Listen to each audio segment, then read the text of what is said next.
Ba'zan odamning ichini to'ldirib yuboradigan og'ir so'zlari bo'ladi. Sirlaringni aytging keladi. Kimdir seni chin dildan tinglashini, yuragingdagi yukni yengillashtirishini xohlaysan. Lekin ko'pincha odamlar tinglamaydi. Tinglagan ham bo'lsa balki eshitmaydi. Yoki eshitib ham sirlaringni birovga aytadi. Shunday paytda bir haqiqatni esla.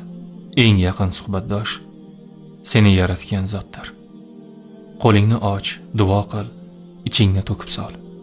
Seni qiynayotgan, yuragingni siqayotgan, dunyoni tor qilib ko'rsatayotgan muammolaringni u zotga ayt.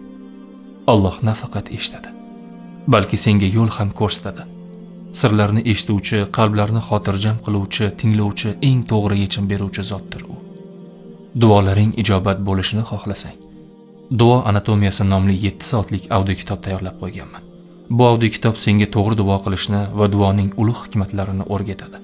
Biodagi havola orqali o'tib, Duo anatomiyasi audio kitobini albatta tinglab ko'r.